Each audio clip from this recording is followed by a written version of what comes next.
షష్టగ్రహ కూటమి ఇప్పుడు తెలుగు నేలపై ఒక కొత్త ప్రచారం. ఆ గ్రహ కూటమి అలాంటగా ఇలాంటగా అంటూ ఎవరి నోటికొచ్చింది వాళ్ళు ఎవరికి తోచిన సిద్ధాంతాలను వారు మా బాగా ప్రచారం చేసేస్తున్నారు. ఇక వారికి బాలేదు, వీరికి బాలేదు, అలా లేదు, ఇలా లేదు అంటూ ప్రచారం మొదలుపెట్టేశారు. ఏమో అసలే ఇబ్బందులు, కొత్త ఇబ్బందులు వస్తాయేమోనని చాలామంది పూజలు, పునస్కారాలు అంటూ లక్షలు వృధా చేసుకుంటున్నారన్న ప్రచారం ఉంది. వాస్తవానికి తాజాగా రాబోతున్న షష్టగ్రహ కూటమితో అసలేం జరుగుతుందన్న దానిపై అనేక అనుమానాలు, సంశయాలు ఉన్నాయి. త్వరలో రాబోతున్న షష్టగ్రహ కూటమి వ్యక్తుల మీద ప్రభావం చూపుతుందని, ఫలానా రాసుల వాళ్ళు ఒళ్ళు దగ్గర పెట్టుకుని ఉండాలని, అలా ఉండాలి, ఇలా ఉండాలి అని ఎవ్వరికి తోచిన విధంగా వారు జోస్యాలు చెప్తుంటే సామాన్యుడు ముక్కును వేలేసుకుంటున్నాడు. అన్ని గ్రహాల చేతిలో ఉంటే తమకు అనుగ్రహం ఎందుకు కలగటం లేదని ప్రశ్నిస్తున్నారు.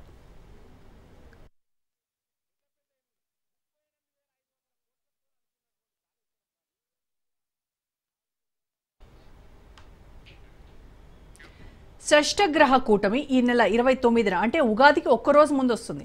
షష్టగ్రహ కూటమి ప్రభావం 29కి ముందే అంటే 28 రాత్రి నుంచే ఉంటుందని జ్యోతిష్యులు చెప్తున్నారు. షష్టగ్రహ కూటమి ఒక నిర్దిష్ట రాశిలో 6 గ్రహాలు రావటం వల్ల ఏర్పడుతుంది. రవి, బుధుడు, శుక్రుడు, చంద్రుడు, శని, రాహు షష్టగ్రహ కూటమి మీనరాశిలో ఏర్పడుతుంది. దీంతో ఏదో విపత్తు జరుగుతుందని, వాళ్లకు మంచిదని, వీళ్లకు మంచిదని ఇలా అనేక మంది అనేక విషయాలు చెప్తున్నారు. జ్యోతిష్య శాస్త్ర అంచనాల ప్రకారం ఒకే కక్ష్యలోకి 6 రాసులు రావటం అరిష్టమని కొందరు చెప్తున్నారు. ఒకే కక్ష్యలోకి అన్ని గ్రహాలు రావటంతో సానుకూలత కంటే ప్రతికూలం అధికమని కొందరు చెప్తుంటే ఇవన్నీ నాన్ సెన్స్ అంటున్నారు హేతువాదులు. ఒకే కక్ష్యలోకి 6 గ్రహాలు రావటం సైన్స్ అద్భుతమని, దీనివల్ల ప్రపంచానికి మేలు జరుగుతుందంటున్నారు.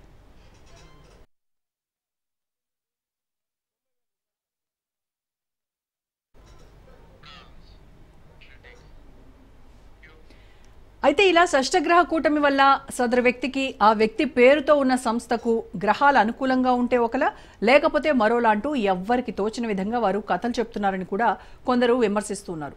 కష్టకాలంలోనూ శ్రమపడిన వారికి విజయం దక్కుతుందని, ఆలస్యం కావచ్చేమో కానీ విజయం మాత్రం పక్కా అంటున్నారు. సవాళ్లు, సంఘర్షణలు అనేవి ప్రతి ఒక్కరిని పలకరిస్తూనే ఉంటాయని, వాటన్నింటినీ అధిగమించినప్పుడే విజయాలు నమోదవుతాయంటారు. గ్రహాలు వ్యక్తిగత జన్మ నక్షత్రాన్ని బట్టి ఆయా రాశులపైన ప్రభావం చూపించవచ్చని, వేరువేరు కలయికల కారణంగా వేర్వేరు భిన్న ఫలితాలు ఇస్తాయన్న అంచనాలను కొందరు కొట్టిపారేస్తున్నారు. భావోద్వేగాలతో ఆటలాడుకోవద్దన్న వెర్షన్ కూడా కొందరు వినిపిస్తున్నారు.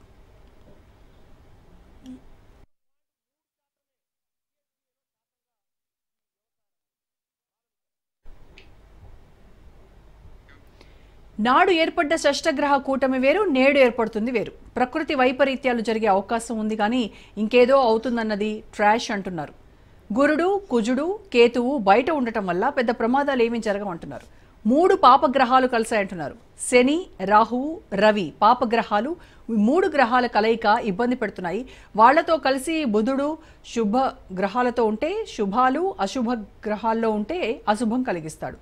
వృషభంలో గురుడు, మిథునంలో కుజుడు, కన్యారాశిలో కేతువు ఉండటం వల్ల పెద్దగా అరిష్టాలు ఏవీ లేవంటున్నారు. శుక్రుడు, చంద్రుడు శుభగ్రహాలుగా భావిస్తారు. అయితే రాజకీయ సంఘటనలు, సాంస్కృతిక మార్పులు వంటి సామాజిక ధోరణులపై గ్రహాల ప్రభావం ఉంటుందంటే కొంత నమ్మొచ్చని, వ్యక్తులపై ప్రభావం అస్సలంటే అస్సలే ఉండదంటున్నారు. ఉదాహరణకు అనుకూలమైన గ్రహాల అమరికతో ఆ రాసుల వారందరి జీవితాలు బాగుపడవని కూడా కుండబద్దలు కొడుతున్నారు. అలాగని ప్రతికూలత ఉన్నవారికి వచ్చే నష్టం కూడా ఏమీ లేదంటున్నారు.